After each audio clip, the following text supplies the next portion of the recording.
El Señor es bueno, hermanos. Dice en Hebreos capítulo 2 que el Señor tenía una misión cuando vino aquí. El Señor no vino a socorrer a los animales. El Señor no vino a socorrer a los ángeles. El Señor no vino a morir por nadie más que por nosotros. Dice en Hebreos capítulo 2. Vamos a leer versos 16 al 18. Dice la palabra de nuestro Señor así: porque ciertamente, dice, no socorrió a los ángeles. A los ángeles no los socorrió, ¿verdad que no? Ellos no necesitan que los socorran, ellos son fuertes en poder. Los que se rebelaron, bueno, son dos extremos. Es color negro y color blanco. Jesucristo no vino a morir por ellos. Jesucristo vino por ti y por mí. Dice que no socorrió a los ángeles. Está hablando el escritor a los hebreos está hablando de Jesucristo. Porque ciertamente no socorrió a los ángeles, sino que socorrió a la descendencia de Abraham. Te iba a decir, ese sos tú y yo. Ese eres tú y yo. Sí, lo que pasa cuando te juntas con personas, con nuestros amados hermanos de allá. Porque ciertamente no socorrió a los ángeles, sino socorrió a la descendencia de Abraham. Por lo cual debía ser en todo semejante a ti. Si sabes que Jesucristo fue semejante a ti, hijo de hombre, ahí de donde agarra uno de sus títulos. Hijo de hombre. Jesucristo lloró, como tú, como yo. Jesucristo tuvo sed y Jesucristo comía. Jesucristo estuvo triste, Jesucristo se reía. Jesucristo le puso apodo a algunos de sus seguidores. Les dijo hijos del trueno a unos. Jesucristo era como tú y como yo. Se hizo bien semejante a nosotros. Jesucristo se enojaba, Jesucristo reía, Jesucristo, todo esto era igual que tú y que yo, semejante a nosotros. Por lo cual debía de ser en todo, no nada más en algo, en todo, semejante a sus hermanos, para venir a ser misericordioso. Hermano, eso es bien importante que observes. Tenía que ser igual que tú y igual que yo. Tenía que meterse en una pijama de carne. Tenía que meterse en un cuerpo como el tuyo y como el mío para sentir exactamente lo que siente un ser humano. Para sentir exactamente cuando tú eres tentado, qué se siente ser tentado. ¿Qué se siente tener sed? ¿Qué se siente ser golpeado? ¿Qué se siente ser todo esto que experimentamos nosotros los humanos? Jesucristo quiso experimentarlo en carne propia.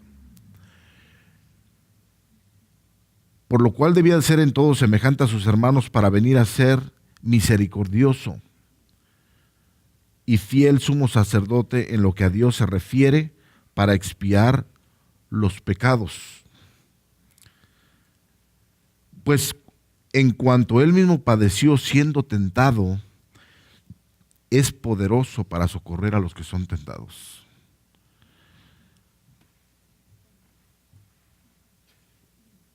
Quiero que observes esta parte de Jesús.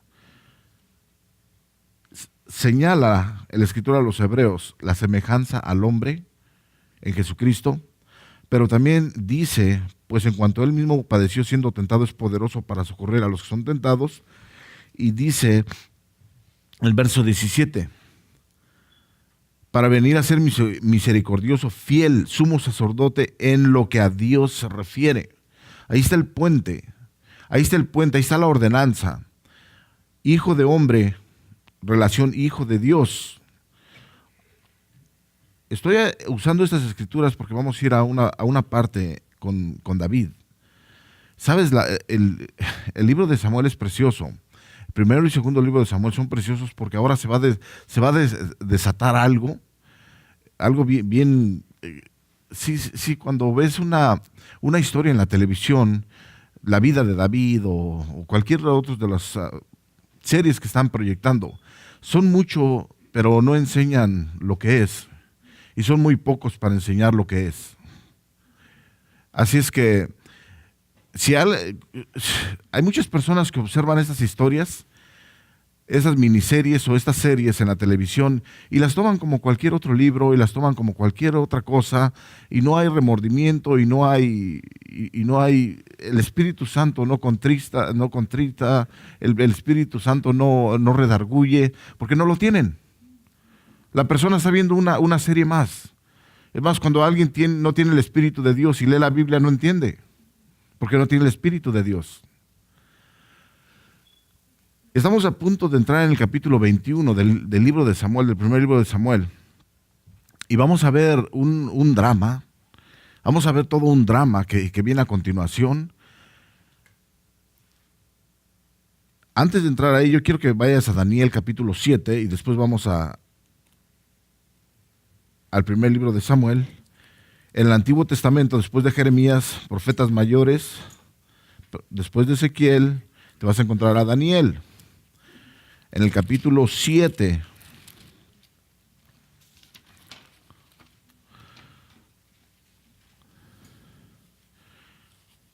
te hago una pregunta, les hago una pregunta a todos. No me contesten por cuestión de orden, nada más es la pregunta para ustedes.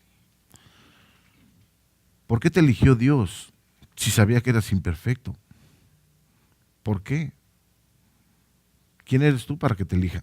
¿Quién eres tú para que Jesucristo haya padecido por ti? Dice en Daniel capítulo 7, si Daniel está en su lecho, está en su cama y recibe una revelación que sin esa revelación, ahora en nuestro tiempo, si cuando leemos el libro de Daniel es la columna de la profecía.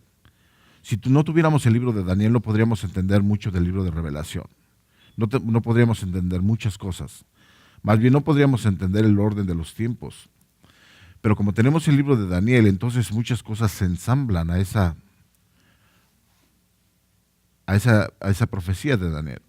Entonces ahora podemos entender mucha escritura porque entendemos el libro de Daniel. Daniel está teniendo un sueño, está teniendo una revelación, una visión. Está en su lecho y recibe una revelación. Y recibe, entre esta revelación, observa que alguien viene con las nubes. Dice en el verso 13, miraba yo en la visión, dice, de la noche, y he aquí con las nubes del cielo, venía uno como un hijo de hombre. ¿Quién es ese? Jesús. Venía uno, dice, como hijo de hombre. Pero Daniel está escribiendo aproximadamente 500 y feria años antes de Jesucristo. Y esto es precioso, hermano, porque ahora podemos decir que Daniel escribió antes de que viniera Jesucristo, pero nosotros estamos después que ya vino el Mesías. Pero aún no se ha cumplido lo que Daniel está diciendo, porque Jesucristo aún no ha venido con las nubes. Pero en el libro de Hechos de los Apóstoles, el capítulo 1, Jesucristo cuando fue levantado, estaban unos ángeles ahí y dijo, varones galileos, dice, ¿qué están observando? Dice, este que fue, dice, llevado en las nubes, dice, así también, dice, vendrá con las nubes. Sí está haciendo referencia a la venida de nuestro Señor Jesucristo, pero eso es en las nubes, cuando viene en las nubes, esa es su segunda venida de Jesucristo. El rapto es nadie se va a dar cuenta, nada más, ¡pum! En un abrir y cerrar de ojos van a desaparecer los creyentes. Pero cuando habla de la segunda venida de Jesucristo, cuando Él viene en las nubes, dice en Revelación 1:7, 1:6, si he aquí que viene con las nubes y todo ojo le verá. Y los israelitas, los que lo traspasaron, dice, harán lamentación sobre él. El libro de Zacarías también. Jesucristo viene por segunda vez, pero Daniel dice, miraba yo en la visión de la noche, y he aquí con las nubes del cielo venía uno como un hijo de hombre, que vino hasta el anciano de días, esa es una referencia a Dios, y le hicieron sentarse, acercarse delante de él, y le fue dado dominio, gloria y reino para que todos los pueblos, naciones y lenguas le sirvan. Su dominio es dominio eterno, que nunca pasará, y su reino uno que no será destruido. ¿Te gusta eso, hermano? Ese es nuestro Dios al que servimos. Ese es el Mesías. Ese es Jesucristo, ese es Dios encarnado. Pero ahora viene Jesucristo, viene glorificado. Hermano, eso es bueno. Tenemos buenas noticias. Todo esto que estamos padeciendo ahora se va a terminar. Yo les hice una pregunta antes de comenzar. ¿Por qué te eligió Dios si tú eres una persona imperfecta? A veces hay tiempo en cuando tú estás diciendo, ¿para qué? Pienso que alguna vez dijiste, Job dijo, y Job era el Señor lo veía perfecto. Y Job dijo, perezca el día en que nací. Y a veces has dicho, creo que algunos nos hemos desesperado en cierta ocasión y hemos dicho, ¿por qué me tuvo mi madre? Mejor no hubiera nacido. Y cuando no teníamos a Dios decíamos, maldito el día en que nací. Job dijo de la misma forma. Es que a veces estamos pasando por ciertas situaciones difíciles. A lo mejor estás pasando por una situación difícil ahorita. Yo te quiero decir algo. Lo que estés pasando ahorita, cualquier situación difícil que estemos pasando, no es nada más porque sí. El Señor va a sacar de ti fuego refinado. El Señor te va a hacer más a su semejanza. Y esa es de la única forma que Dios nos va a hacer más a su semejanza. No eres la misma persona que cuando comenzamos. David comenzó de una forma cuando era pequeñito y empezó a experimentar el poder de Dios. Y David fue creciendo de una manera pero tan, que llegó el momento en que le pusieron un gigante enfrente y dijo, pues ese no es nada para mí. Porque él sabía, tenía confianza en alguien. Y Dios quiere que tengamos confianza en Él, amén. Dios quiere que cualquier situación que estás pasando ahorita, que no lo cuestiones. Más bien que te amoldes a su forma de pensar de Él, que seamos más a su semejanza, más a su persona, más entender más lo que Él quiere hacer con nosotros. Dios nos ama, hermanos. Dios no quiere algo mal para nosotros. Dios tiene planes de bien y no de mal, dice Jeremías, para nosotros. Él tiene planes de bien y no de mal para nosotros. Cuando te preguntaba, ¿qué vio Dios en ti? ¿Por qué? Porque te ves tan imperfecto o porque juzgamos a veces tan imperfecta a otra persona. No es tan difícil como que digas que no juzgas a otra persona, porque te ha sucedido en la mañana cuando vas manejando. Cuando alguien se te mete dices, ¿dónde agarras tu licencia? Y al rato te das cuenta que tú te le metes a otro. Imagínate lo que pensaría el otro de ti. A lo mejor tú te le metiste peor. O a veces vamos manejando en el freeway y vamos con el teléfono a un texto rápido. Y al rato ves que otro se duerme en el volante y tú dices, qué desconsiderado. Y te acercas y está en el teléfono. Y tú estabas haciendo lo mismo hace rato. Entonces, si somos diferentes, Dios quiere que crezcamos más a su semejanza, que tengamos misericordia, más misericordia los unos con los otros. David comenzó, hermano, desde que era pequeño, por supuesto que conoció al Señor, conoció a Dios, a Jehová de los ejércitos. Pero cuando llega a una edad ya madura, empezamos a ver de escándalos de David, pero aquí no hemos llegado al escándalo que tuvo David. En el capítulo 21 que vamos a leer en esta noche, no hemos llegado ahí. Y vemos un escándalo aquí. Y por su culpa de David mueren 85 personas así rápido. Entonces lo que vamos a ver en esta noche es personas imperfectas. Hemos hablado mucho de Saúl. Hemos hablado tanto de Saúl en todos estos capítulos que han pasado. Pobre Saúl, le han de estar zumbando los oídos ahí donde esté. Pues ahora le van a zumbar también a David. Porque vamos a hablar de David, cómo es que siendo el rey ahora de Israel, el próximo rey de Israel, comienza con estas cosas. Y sabes, nuestro desenvolvimiento siempre trae repercusión, siempre trae algo va a suceder con la forma en que nos movemos. Entonces, yo quiero que nos pongamos de pie en esta noche, hermano, y quiero que vayas al libro de Samuel, el primer libro de Samuel, y vamos a pedirle al Señor, ¿cuántas personas hay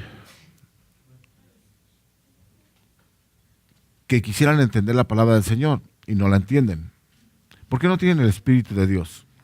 Tú tienes el Espíritu de Dios. Tantos de ustedes que están acostumbrados a venir y sentarse y que están pasando una vida bien, están llevando una vida bien. ¿Sabes por qué la estás llevando bien? Porque eres temeroso de Dios. Y oyes escándalos allá afuera y dices, oh, wow, y hizo esto, hizo lo. Si tú no lo haces, porque eres un temeroso de Dios. Hace tiempo alguien te introdujo al Señor y ahora eres temeroso de Dios. Por eso no te acercas ahí donde se acerca otra persona. Por eso no estás pasando los mismos problemas que está pasando alguien. Yo les digo una cosa, ustedes no tienen problemas graves. Nosotros, los hijos de Dios, no tenemos problemas tan graves. Por lo menos todos los que yo conozco, no creo que sea una casualidad. No nos metemos en problemas tan grandes, hermano. ¿Sabes por qué? Por una razón. Dijo Juan, el que practica el pecado es del diablo. Despuesto a lo que quieran, hermano, que si ustedes son hijos de Dios, pienso que aquí hay puros hijos de Dios, y ustedes no practican el pecado. Si tú practicas el pecado, te va mal. Rompes leyes, te metes, dañas a las personas que están alrededor de ti, te va mal. Es un escándalo. Vamos a orar. Padre bendito, soberano, te doy gracias en esta noche, Señor, por tu bendita palabra. Señor, gracias por tu unción. Gracias, Señor, por tu dirección, por lo que tú das, por lo que tú eres, Señor. Señor, cuánto necesitamos de ti. Necesitamos crecer, Señor, a tu semejanza más y más. Señor, necesitamos ser transformados más a tu persona, Señor. Necesitamos, Señor, ser más como tú, hablar más como tú, ser como tú. Queremos parecernos más a ti, Señor. Te damos gracias por tu Espíritu Santo, porque es simplemente a través de tu Espíritu Santo, Señor, que tenemos conexión viva y eficaz contigo. Te damos gracias, Señor, porque un día miraste que no valíamos nada, Señor, miraste nuestra bajeza, pero hubo un corazón contrito y humillado, Señor, y dice que a ese vas a verlo tú, Padre. Y tú miraste ese corazón humillado y tú dijiste sí. Y tú cambiaste, Señor, nuestro lamento. Tú cambiaste nuestra vestimenta. Tú quitaste, Señor, aquella impureza. Señor, ahora somos perfectos ante ti por medio de tu Hijo Jesucristo. Estamos en la tierra, Señor, y tenemos caminatas difíciles y somos imperfectos ante los ojos de las personas aquí. Señor, pero tú nos tienes hechos perfectos. Dice tu palabra que tú eres el que haces los espíritus perfectos, Señor. Gracias, Señor, por esa perfección que tú das. Gracias por ser nuestro abogado. ¿Cómo necesitamos de ese abogado? Gracias, Señor, porque tú mantienes al maligno, sabes hasta dónde lo refrenas, Señor, para nuestro crecimiento, para nuestro bien. Gracias, Señor. Te pedimos en esta noche para que te glorifiques, Señor, en cada espíritu, cada persona que está aquí presente. Gracias por tu Espíritu, Señor. Yo sé que vas a hablar en esta noche, como siempre lo haces, Padre. Gracias en el nombre de Cristo Jesús te damos, Señor. Amén. Sentamos, hermano. Dijo Juan, dijo una verdad. El que practica el pecado, dice, es del diablo. Porque el diablo peca desde el principio. Para eso apareció el Hijo de Dios, para deshacer las obras del diablo. Todo aquel que es nacido de Dios, dice, no practica el pecado. Hay tantas personas que se rompen la cabeza y quieren hacer tantos argumentos contigo. Oh, ¿quién es salvo y quién no es salvo? Y cuándo pierdes tu salvación y cuándo no la tienes y cuándo... Yo creo que no nos debíamos de estar fijando tanto en eso. Yo creo que simplemente, cuando tú te das cuenta, esto no hay un término medio. Esto es negro, esto es blanco. El que practica el pecado es del diablo, punto y se acabó. Cuando nosotros erramos, cuando nosotros nos equivocamos, se llama pecado. Cuando nos equivocamos, Es pecado, ok, pero no practicamos eso. Un justo cae 7 veces y 7 veces vuelve a levantarse. Ahora, ¿quién? Dice Juan, el amado, dice, sabemos que todo aquel que ha nacido de Dios, dice, no practica el pecado. Pues aquel que fue engendrado por Dios le guarda y el maligno no le toca. ¿Le creen esto al Señor, hermano? Hermano, ¿qué revelación te da Juan? Aquel que estaba cerca del Señor. No te la da esa revelación cualquier persona, pero te la da alguien que tuvo más intimidad con el Señor. Esto es precioso entenderlo, hermano, porque el Señor te dice que nos guarda del maligno.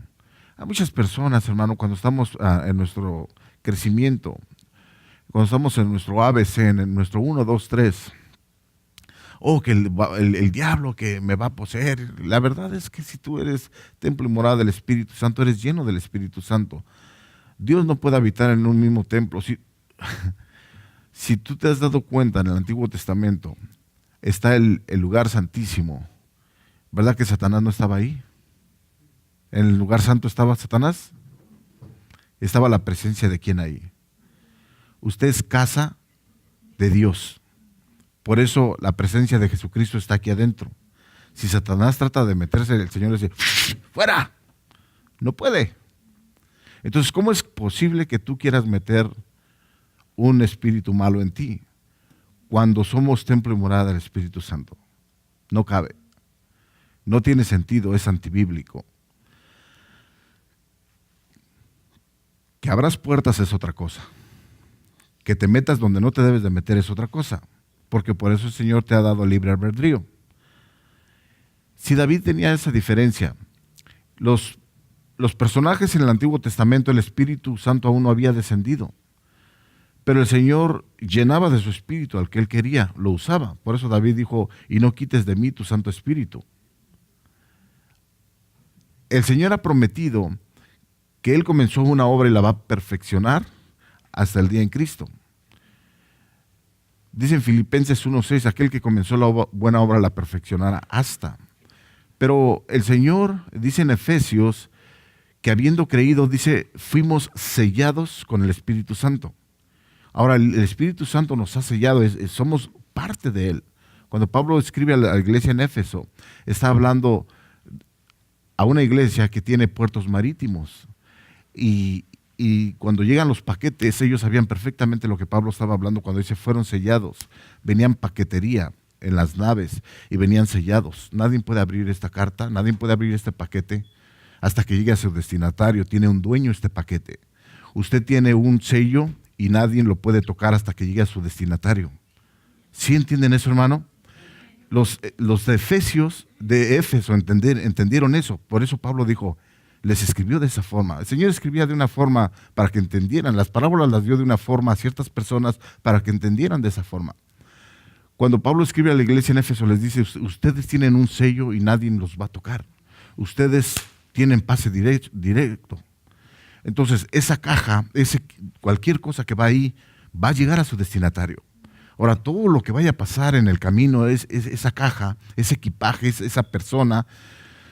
Bueno, a veces te llegan cajas por UPS, te llegan cajas por FedEx. Un día hice un pedido de unos CDs de una presentación que iba a tener. Y cuando los abrí estaban todos dañados, estaban golpeados 3 de los DVDs. Y rápido llamé a la compañía y le dije, ¿sabes qué? Me da pena hablarte, pero la mercancía que me mandaste está toda golpeada.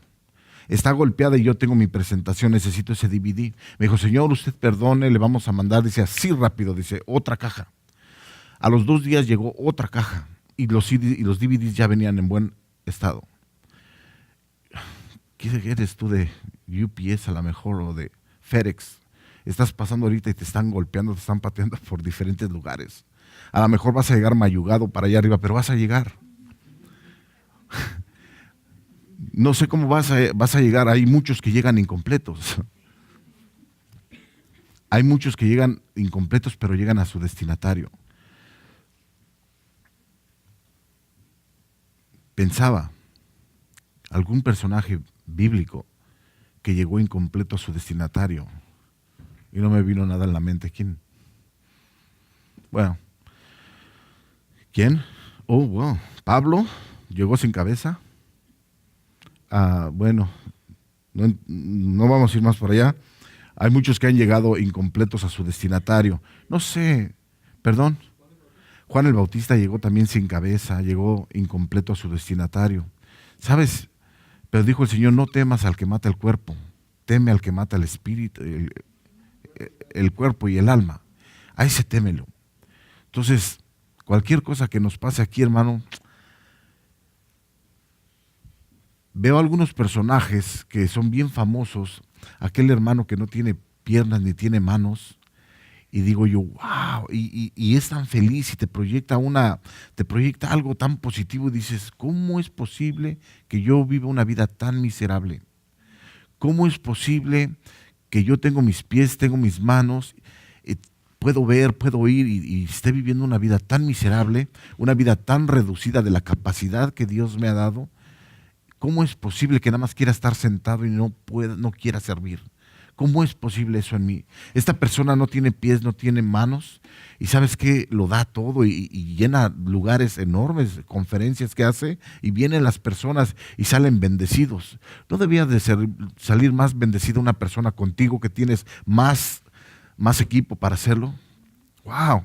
Esas personas nos dejan como, en verdad, nos quedamos pensando, hijo, qué vergüenza verlos y el potencial que proyectan. Y no es el potencial que tienen exterior, pero es el potencial que hay adentro. Es la formación de Dios que está dentro de esas personas. Puedes tener todo lo que tú quieras tener, un cuerpazo, puedes tener el dinero que tú quieras, pero si estás hueco, ¿sabes qué? Eres una persona miserable. Si Jesucristo no mora en ti, eres una persona vacía. Hay personas que se suicidan o tienen intentos de suicidarse y tú dices, ¿qué está pasando por esta persona? Tiene fama, tiene dinero, tiene seguidores, tiene todo. ¿Por qué se quiere suicidar? Porque están huecos.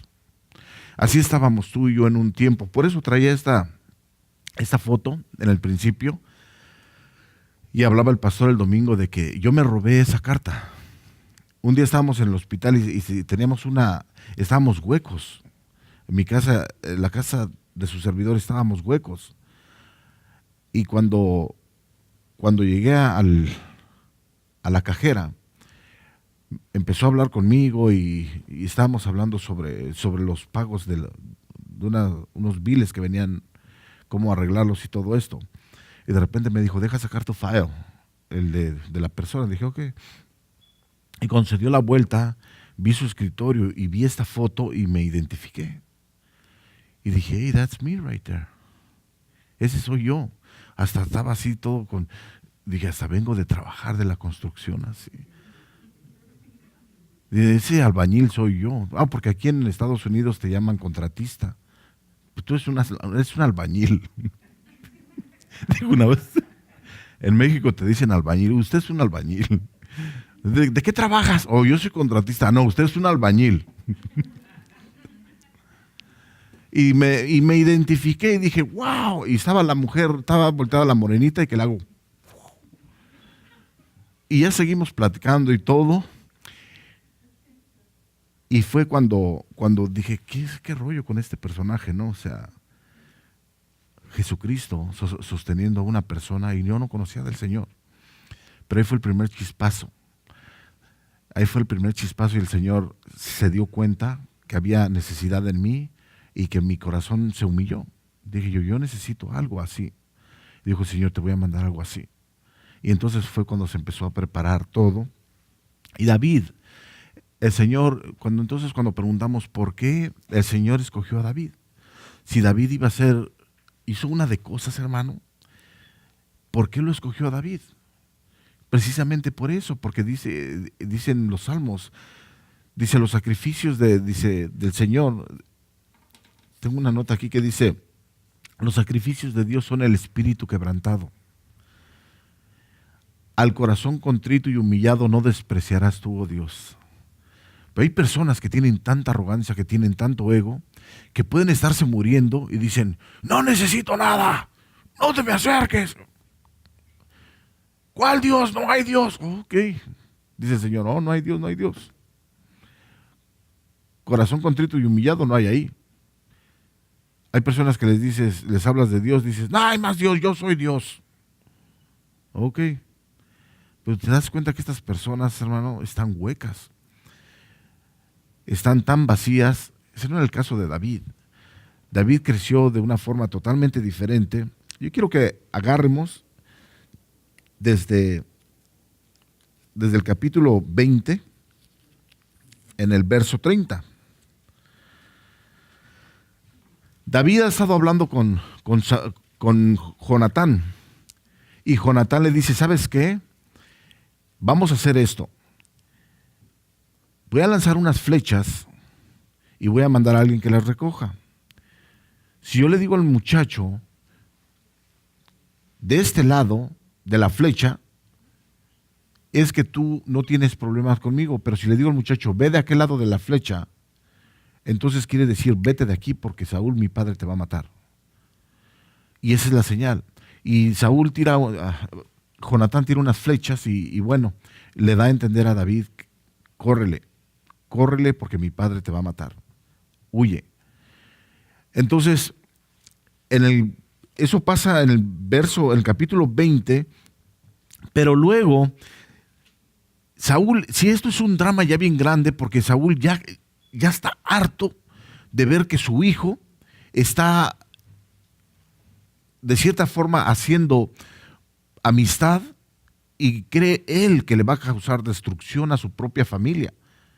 Entonces dice en el verso 30, entonces se encendió la ira de Saúl contra Jonatán y le dijo, hijo de la perversa y rebelde. En nuestro tiempo dicen de otra forma.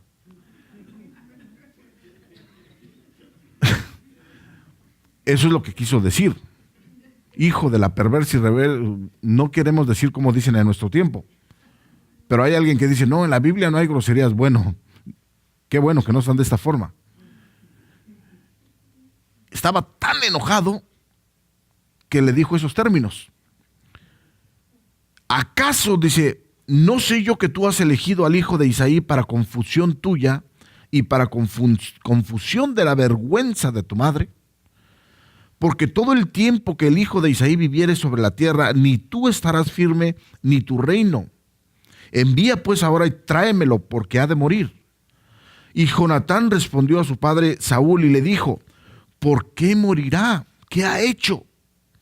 Entonces Saúl le arrojó una lanza para herirlo. Bueno, ¿sabes cuánto odio hay en tu casa? Cuando tu mamá está enojada, la chancla voladora es bien famosa. Si hay un zapato o un tacón, córrele. Quítate de ahí. Y si está en la cocina y trae un sartén, peor. Si hay algo ahí, hermano, con lo que te pueda aventar, córrele. No la hagas enojar porque si lo hacen. ¿Y sabes qué hizo Saúl, hermano? Tenía la lanza a la mano y se la aventó a Jonatán. Porque Jonatán preguntó simplemente, bueno, ¿y qué te ha hecho David para que lo quieras matar? Hay tanto celo y hay tanto odio sobre David. Si esto pasa cuando empezamos a perder nuestro enfoque en Dios y empezamos a tener celos del ministerio de alguien, o empezamos a tener celo de que una persona se levante. Usted no puede tener celo de esas cosas. Usted no puede hacer eso. Los celos no son de Dios, los celos son del diablo. No podemos celar esas cosas. Este es un reino y este es un solo rey y un solo reino. Eso no tiene cabida entre nosotros. Lo que está pasando aquí es que Saúl está pensando, no te das cuenta, mijito, lo que va a pasar, te va a quitar el reinado. Va a ser un estorbo para nuestra casa. El hijo de Isaí va a dominar en lugar de ti. Cuando ya Saúl decide matar a David, ya no le importa lo que Dios diga. Saúl ya está refiriéndose nada más a sus intereses personales. Cuando tú te refieres a tus intereses personales en tu familia, no, a mí no me importa lo que diga el pastor, a mí no me importa lo que diga el ministro, mi hija va a estar ahí, y si no va a estar ahí porque va a estar ahí. Es que mi hijo tiene que, no, ¿quién le dijo que su hijo tiene que? Usted dice, pero el Señor es el que tiene la palabra. Nadie se pone en un lugar por sí mismo.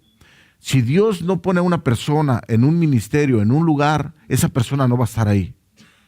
Nosotros podemos aparentar muchas cosas y tratar de poner una persona en cierto lugar. Es más, tenemos emociones. Es más, decimos, esto funcionaría así, pero ¿sabes qué? No buscamos a Dios en oración y decimos, Señor, ¿en verdad funcionará esto de esta forma? ¿Funcionará de esta otra forma? Hay veces que una respuesta nos lleva meses o nos puede llevar años. Hay veces que no viene. Señor, tenemos tanto tiempo que, bueno, el Señor ya te contestó, te dijo que no. Wow. Es difícil aceptar a veces los términos de Dios, pero nuestras emociones y nuestros arranques en un momento pueden ser bien rápido. Entonces, cuando Dios te da una respuesta y te dice que sí, se abren las puertas bien fácil, todo es luz verde. No forzas nada, es bien sencilla las cosas. Entonces, Saúl está procurando, no, estas cosas no van a suceder así. Nadie de la familia de Isaí se va a llevar el reinado. El reinado se queda en la casa de Saúl. Y dice en el verso 34, y se levantó Jonatán de la mesa con exaltada ira, y no comió pan el segundo día de la nueva luna, porque tenía dolor a causa de David, porque su padre le había afrentado. Al otro día de mañana salió Jonatán al campo, al tiempo señalado con David y un muchacho pequeño con él. Y dijo, muchacho, corre y busca las saetas.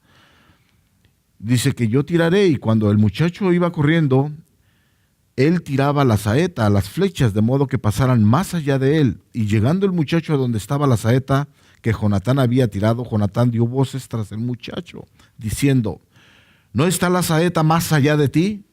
Y volvió a gritar Jonatán tras el muchacho, corre, date prisa, no te pares. Y el muchacho de Jonatán recogió las saetas y vino a su señor, pero ninguna cosa entendió el muchacho, solamente Jonatán y David entendían de lo que se trataba. Luego dio Jonatán sus armas a su muchacho y le dijo, vete y llévalas a la ciudad.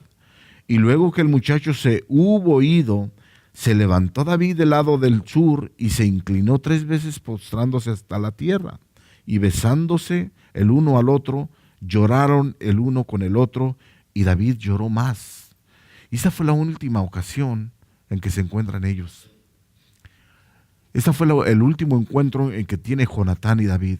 Después David huye por el desierto, y en una de las batallas pues mueren los 3 hijos de Saúl, y muere Jonatán también. Así es que esta es la despedida que están teniendo, y ellos no lo saben. Y Jonatán dijo a David, vete en paz, porque ambos hemos jurado por el nombre de Jehová, diciendo, Jehová esté entre tú y yo, entre tu descendencia y mi descendencia, para siempre. Y él se levantó y se fue. Y Jonatán entró en la ciudad. Ahora observa lo que viene en el capítulo 21.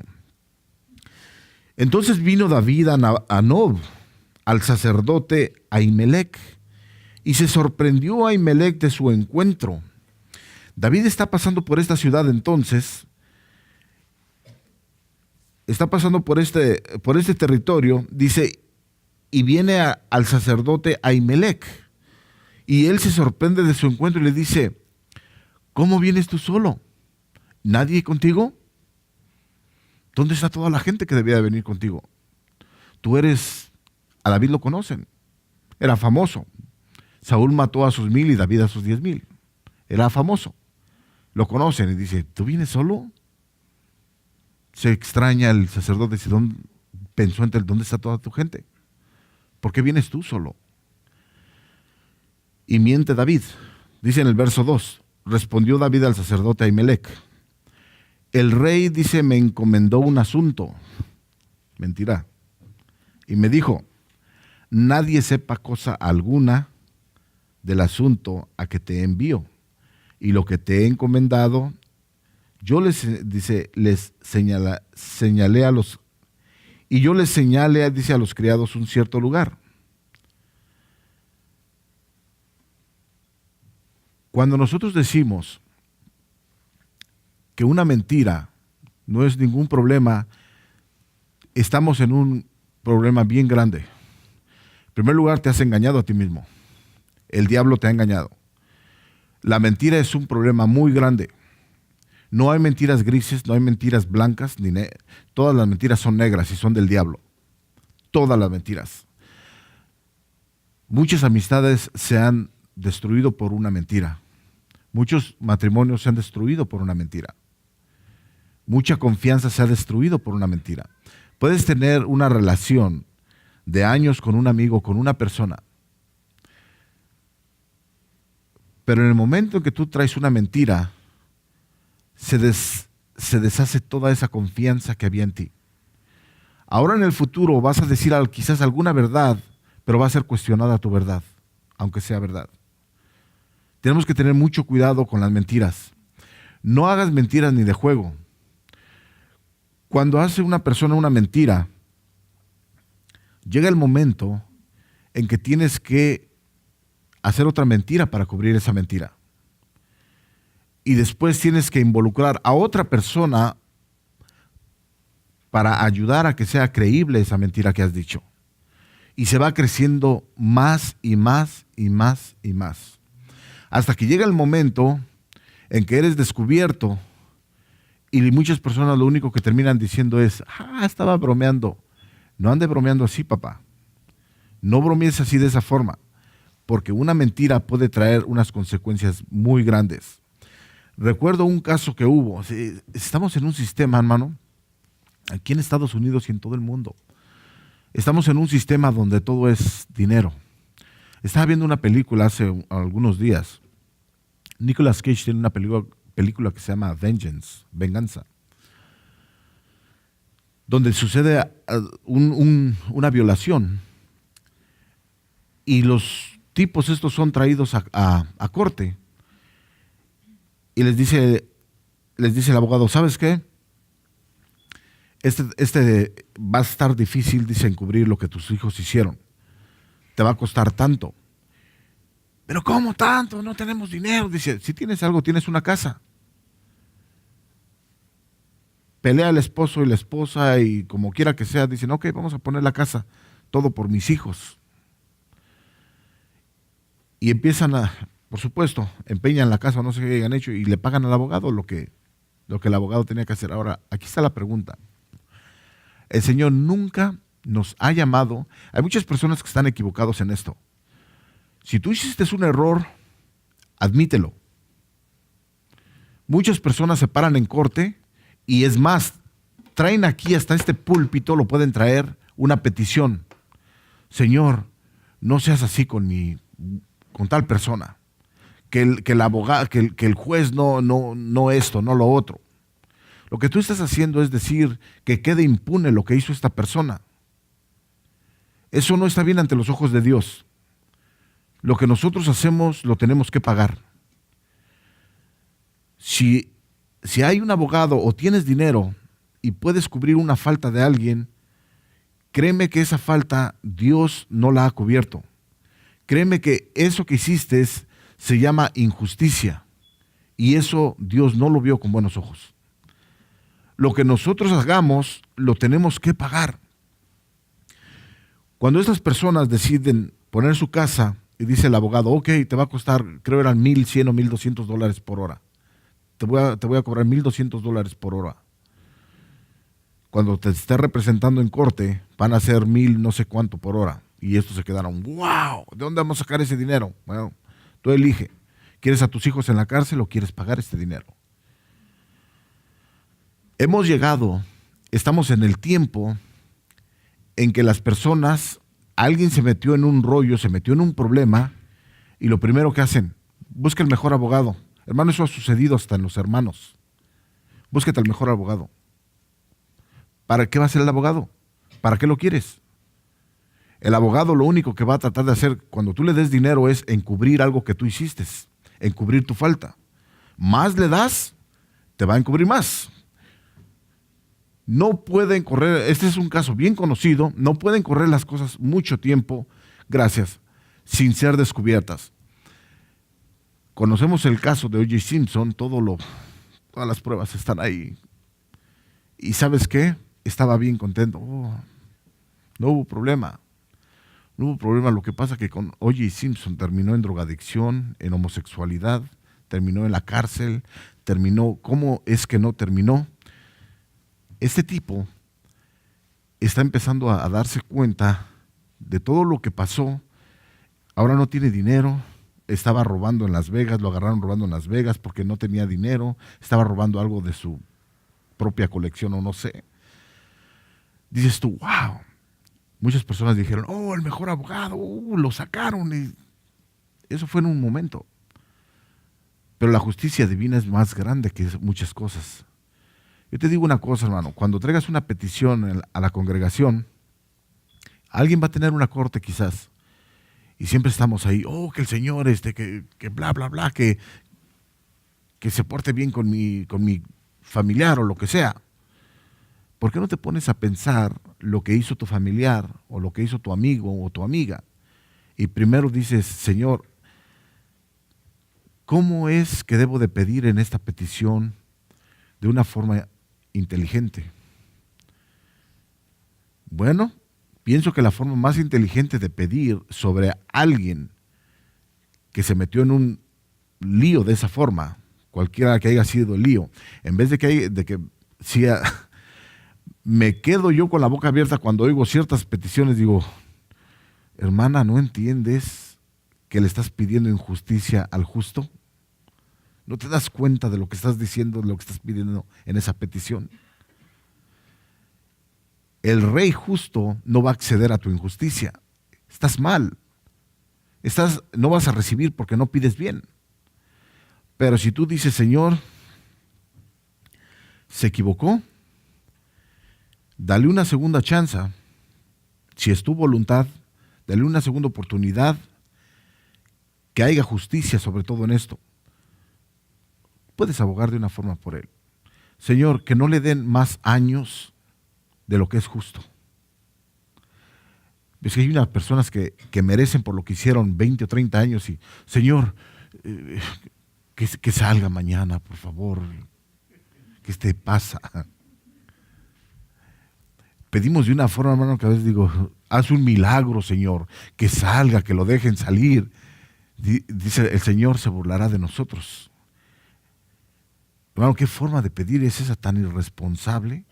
Pero mejor decir, Señor, yo entiendo que hizo un error, que no haya injusticia en ese día de juicio, que no le den más tiempo del que tiene que llevar. Bueno, todo lo que nosotros hacemos lo tenemos que pagar. Todo lo tenemos que pagar, así es que tenemos que tener mucho cuidado con lo que hacemos. Y los abogados vienen con unas mentirotas, hermano, de este tamaño. Que si los abogados les funcionara el efecto de Pinocho, hermano, no sé cuántos irían ahí por todos Los Ángeles, hermano, picando a uno enfrente, caminando. No sé cuántos habrían, pienso que en las iglesias no habría ninguno, ¿verdad? ¿Cuántos hermanos cuántas personas hay en la calle porque les han pagado un buen abogado? Y ellos saben que violaron, que mataron, que extorsionaron, que no hicieron, pero les pagaron un buen abogado.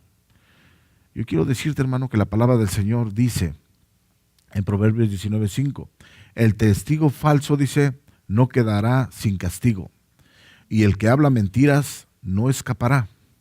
Eso dijo la palabra del Señor. Dice el Salmo 101:7, no habitará, dice, dentro de mi casa el que hace fraude, el que habla mentira no se afirmará delante de mis ojos. Hay personas que en la iglesia, yo quise hacer una pausa aquí, quise parar en este verso porque hay personas que creen que la mentira no es ningún problema. La mentira it's a big deal. Es un problema muy grande la mentira. Tanto que puede afectar la eternidad de una persona. Dice en el libro de Revelación, no entrará, hablando de la nueva Jerusalén que desciende del cielo. Dice, no entrará en ella ninguna cosa inmunda o que hace abominación y mentira, sino solamente los que están escritos en el libro de la vida del Cordero. Hello. Dice en el libro de Revelación, capítulo 22, verso 15. Dice, pero los perros estarán fuera, los hechiceros, los fornicarios, los homicidas, los idólatras y todo aquel que ama y hace mentira. ¿Crees que muchos abogados de los que hay ahora van a estar ahí? No van a estar ahí. El dinero pervierte a muchas personas, los extravía. El poder extravía a muchas personas. Muchos abogados que pueden tener todo el poder y el dinero que tengan aquí, ellos no van a heredar el reino de los cielos. Ellos van a ir a la pena eterna en el lago de fuego. Dice en Apocalipsis 21:8, pero los cobardes e incrédulos, los abominables y homicidas, los fornicarios y los hechiceros, los idólatras y todos los mentirosos tendrán su parte en el lago que arde con fuego y azufre, que es la muerte segunda. Jesucristo está hablando directamente. ¿Tú crees que Jesucristo está diciendo esto nada más por pasar un buen rato? Jesucristo está alarmando, y no está alarmando a cualquier persona, está alarmando a la congregación. Es el que se mueve en medio de los 7 espíritus, en medio de los 7 candeleros. Hermano, eso es algo que tengan cuidado cuando quieran mentir. En cierta ocasión íbamos para el trabajo y me preguntaron, ¿Debes, ya vas a llegar al trabajo? Y dije, sí. Y me dijo, ¿cuánto te falta? Y yo ya estaba bien tarde. Y le dije que me faltaban algunos minutos y me faltaba mucho más tiempo que eso. Y después, rápido, sentí en mi persona que me redargulló el Espíritu Santo. Me dijo, mentiroso. No te faltan los minutos que estás diciendo. Te falta más si tú lo sabes. Y me sentí mal. Hermano, eso es algo tan sencillo como haber mentido de esa forma para tranquilizar a un cliente. ¿Qué tal las personas que ha habido un homicidio, que se compran falsos testigos y todo esto y dicen mentira? Hermano, empezando por poquito es que se va haciendo el lío bien grande. David, su mentira que tuvo, costó la vida de 85 sacerdotes. Cuando David llega ahí, habla con el sacerdote Ahimelech y el sacerdote le da comida, le da su arma, prácticamente le dio comida, lo armó y estaba observando a alguien la escena ahí, uno de los siervos de Saúl. Y va y le dice a Saúl, ¿sabes qué? David está en tal lugar y el sacerdote Ahimelech le dio comida, les dio a él y a sus hombres comida, les dio pan y no le dio cualquier pan, les dio de los panes de la proposición. ¡Wow! Y dice Saúl, ¡wow! Este sacerdote está en contra de mí también. Vayan y maten a todos esos sacerdotes por la causa de David. Hermano, eso es algo bien delicado. Sí, hay muchas personas que le hacen, ¡oh, wow! Pues fíjate lo que has estado haciendo, cómo ha sido nuestro comportamiento. ¿Cuántas personas a lo mejor hemos dicho una mentira o algo? Es tiempo de ponernos las pilas, hermano, y decir, ya estuvo. Ya estuvo, porque esto no es algo sencillo. Alguien sonríe muy nerviosamente. Oh, es una mentirita blanca. No hay mentiritas blancas. No se acepta eso. Tengan cuidado cuando dicen una mentira, porque una mentira los va a traer a condenación, los puede traer en un problema grande. Entonces, regresando al capítulo 21, dice, vino David a Nob, dice al sacerdote Ahimelech, y sorprendió a Ahimelech, dice, de su encuentro, y le dijo, ¿cómo vienes tú solo y nadie contigo?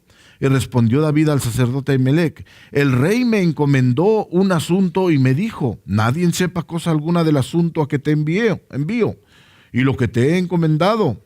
Y yo les señalé a los criados un cierto lugar. Ahora pues, ¿qué tienes a mano? Dice David. Dame 5 panes a lo que tengas. El sacerdote respondió a David y le dijo, no tengo pan común a la mano, solamente tengo pan sagrado, pero lo daré si los criados se han guardado a lo menos de mujeres. Y David respondió al sacerdote y le dijo, en verdad las mujeres han estado lejos de nosotros, ayer y anteayer, cuando yo salí. Ya los vasos de los jóvenes eran santos, aunque el viaje es profano. ¿Cuánto más, dice, no serán santos hoy sus vasos? Así el sacerdote le dio el pan sagrado, porque allí no había otro pan sino los panes de la proposición, los cuales habían sido quitados de la presencia de Jehová para poner panes calientes el día que aquellos fueron quitados. En el capítulo 12 del libro de Mateo, Jesucristo está pasando con sus discípulos por un sembradío y sus discípulos tienen hambre y empiezan a arrancar espigas y empiezan a comer. Y vienen, por supuesto, la contra, los fariseos. Y dice, ¿qué están haciendo tus discípulos? Dice, ¿no sabes? Dice que es día de reposo. Y dijo Jesús, ¿no habéis oído? Dice, lo que David hizo, dice, que David también tuvo hambre, dice, y comió del pan de la proposición, que no le era lícito comer a él, sino solamente a los sacerdotes.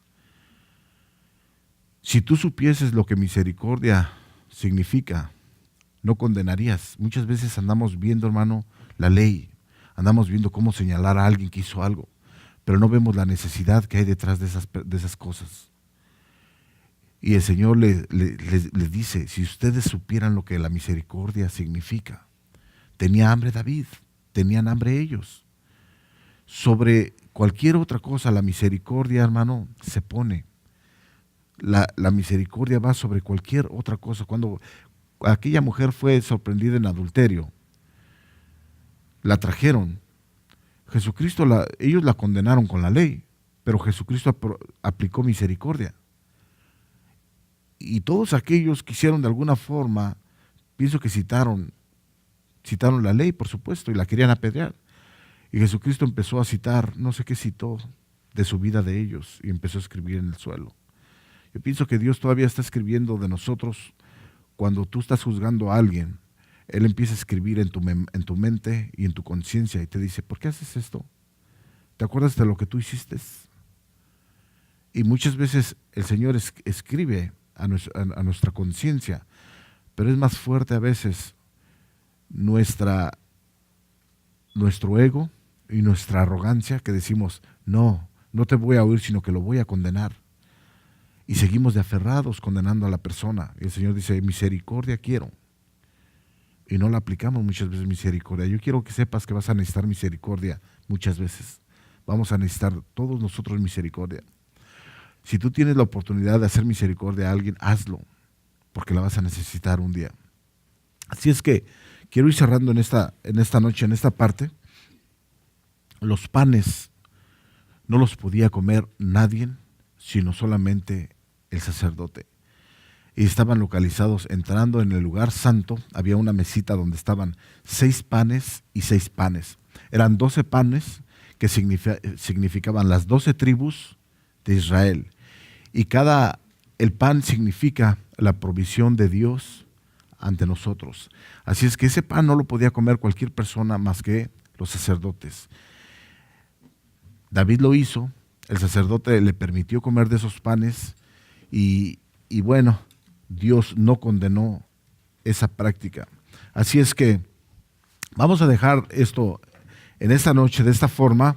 Yo quiero decirte, mi hermano, que si Dios te habló en esta noche de alguna forma, practica.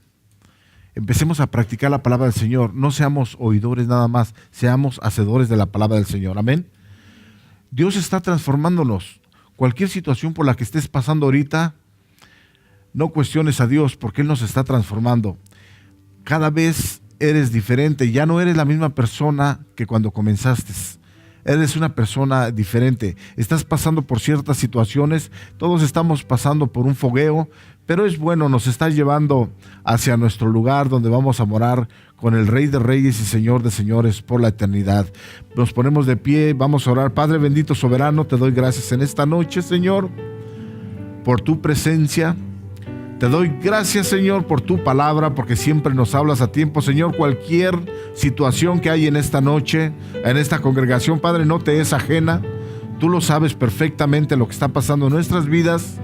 Te pedimos, Señor, no para que muchas veces la cambie, Señor, sino para que la entiendamos y sepamos la transformación que nos está trayendo a nuestra persona, Padre. En el nombre de tu Hijo amado, Jesús, oramos, Señor.